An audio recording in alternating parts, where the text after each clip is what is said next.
So how did I become a narcissist? So if you're new here, I've been clinically diagnosed with narcissistic personality disorder, and I've been in psychotherapy for the last almost 6 years dealing with it. So I've actually been diagnosed with narcissistic personality disorder, general anxiety, and also some schizoid traits as well. I don't have schizophrenia, I just have schizoid traits. So for me, there could actually be a genetic component to how I became a narcissist, but there also could be, just childhood trauma and neglect as well. So my father was in my life, but he was not a present parent. He was emotionally neglectful and physically neglectful as well. But how did he become that way? That's important. Because I looked on Ancestry.com and found out that my own grandfather, at the age of 27 years old, unalived himself. And guess who found him? One of his kids, who could have been my father. At the age of 7 or 8 years old, imagine finding your father in a bathroom with a hole in his head. There's no therapy for little boys back in the day. So, go to school. Your father unalived himself on a Monday. Go to school on Wednesday. You'll be fine. Just deal with it. Suck it up. That could cause him to be emotionally traumatized. They're traumatized. You know what I mean? So he grows up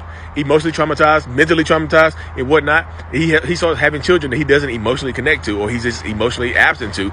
Me, i.e. me. I never got the love and the care and affection that I needed and whatnot. So yeah, could I have become a narcissist because of that? Absolutely. That could have been a contributing factor, but my grandfather did unalive himself, and I do have schizoid traits. So my therapist said my grandfather could actually have had undiagnosed schizophrenia. He could have voices in his head to tell him, hey, you know what?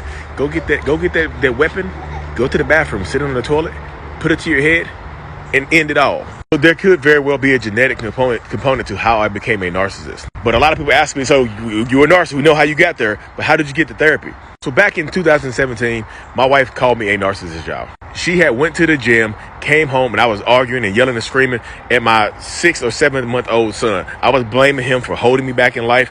Hey, I would be way further on in life if it wasn't for you 6 month old, you 6 month old kid. Now I'm 32 years old at this time, so how ridiculous does that sound? So she called me a narcissist. And decided to leave. I call her a narcissist as well. So I decided to looked it up. I saw narcissistic personality disorder. So I was like, okay, let me take a dive down this rabbit hole. All the traits, all the signs and symptoms pointed directly to me and how I had been feeling different since I was a little boy. Like my emotions didn't click as a youngster. Like I didn't connect to people, y'all. I remember a little boy fell on the playground, broke his wrist, and me being angry, yelling and screaming at him because he interrupted my day with his yelling and screaming and his broken wrist. And my recess period had ended because of him. His emotions were an inconvenience to my life. And I have felt that way for a very long time. Other people's emotions have almost always been an inconvenience to me if they didn't benefit me in that moment. So, of course, I get on psychologytoday.com, join some self-aware narcissist Facebook groups, and find a therapist located in Greensboro, North Carolina. So I've been plugging and chugging away in psychotherapy since October of 2017. Still in there now, dealing with this stuff, y'all. Just learning more and more and more and trying to help people. A lot of people also asking me, like, why do you try to help people? Yeah, I like helping people. I've always liked helping people. And because you can't get rid of narcissistic personality disorder, I decided to set my goal to be the world's best narcissist. I know that sounds delusional, but guess what?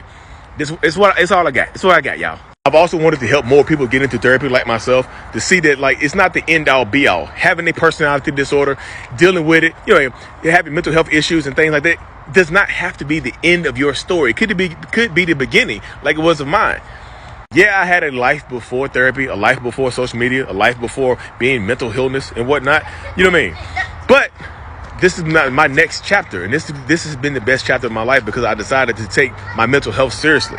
Because I got kids. I have a 15-year-old right now, a 6-year-old, and a 2-year-old. No, I do not go to therapy for them. I go to therapy for myself. I'm selfish with my healing because I work on myself for myself. Like I don't work on myself for my wife. I don't work on myself for my kids. I have to work on myself for myself. I know that sounds backwards, but I do it because I love working on myself, which allows me to be better for my wife, which allows me to be better for my kids and things like that. So this is the Cliff Notes version of my story. I have longer videos detailing my story on my YouTube channel. Just search mental illness. It's all on there, y'all. Thank you.